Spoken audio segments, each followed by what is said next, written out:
గత ప్రభుత్వ హయాంలో మాజీ మంత్రి కొప్పుల ఈశ్వర్ భూ కబ్జాలు చేశారని ఆరోపించారు పెద్దపల్లి జిల్లా కాంగ్రెస్ నాయకులు.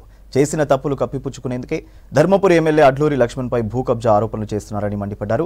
కాంగ్రెస్ పార్టీ అధికారంలోకి రాగానే బీఆర్ఎస్ నాయకులకు మింగుడు పడడం లేదన్నారు. బీఆర్ఎస్ నాయకులు కబ్జా చేసిన అసైన్డ్ భూములను పేదలకు పంచుతామన్నారు కాంగ్రెస్ నాయకులు.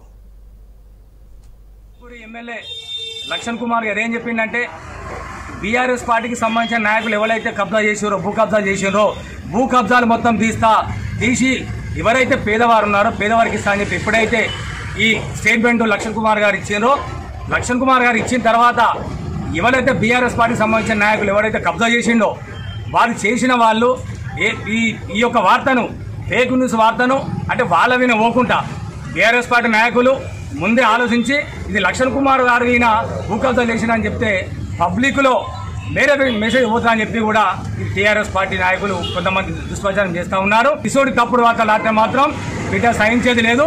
మీరు ఒకవేళ ఇది గిట్ట నిజం జరిగితే ఏ చర్చగా మేము కాంగ్రెస్ పార్టీ అధ్యక్షులు మేము ఖండిస్తున్నాం. ఏ టైం అయినా మంచిదే. ఈ భూమి ఎక్కడదో మరి దీనికి సంబంధించిన ఓనర్ ఎవరో తీసుకొని వస్తే భూ కబ్జా చేసి నిరూపిస్తే మాత్రం బిడ్డ దేనిగా రాడని చెప్పి చెప్తా ఉన్నాం.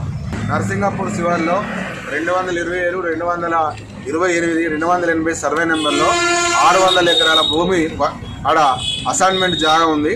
వాస్తవంగా 20 సంవత్సరాల నుంచి కొప్పులీశ్వర్ గారే ప్రాతినిధ్యం వహించిన వారే అసైన్మెంట్ చైర్మన్ ఉండి కావాల్సుకొని అనవసరంగా రాజాంతరం చేసి ఒక పిలాన్ని పెట్టి ఆడు బీఆర్ఎస్ పిల్లగాడే ఆ పిలానికి ఒక పత్రిక ఇప్పించి ఆ పత్రికలో ఇక్కడ ఎవరు రాస్తులు నువ్వు రాయమని చెప్పి ఆ ఈశ్వరన్న రాయమంటే రాసిండు తప్ప వేరే కాదు. అక్కడ మొన్నటికి మొన్న విలేకరులు ఆ అసైన్మెంట్ అక్రమాలు జరిగినాయని పోతే పాపం విలేకరుల మీద దాడి చేస్తే ఆ విలేకరులు ధర్మవరం పోలీస్ స్టేషన్లో ఫిర్యాదు చేస్తే అలా అతనిపై కేసు బుక్ అయింది. మరి అట్లంటే మండలంలో 20 ఏళ్ళకెళ్ళి నువ్వే చేస్తున్నావు ఈశ్వరన్న, ఎవరు చేయలేదు. నువ్వు ఎంతమందికి ఇచ్చినావు? దొంగలకు ఇచ్చినావా? మంచులకు ఇచ్చినావా? మీ వాళ్ళకి ఇచ్చి వెళ్తుంటే అమ్మిచ్చినావా? భూములు అమ్మిన చరిత్ర కూడా బీఆర్ఎస్ టీఆర్ఎస్ పార్టీకే ఉంది తప్ప కాంగ్రెస్ పార్టీకి లేదు.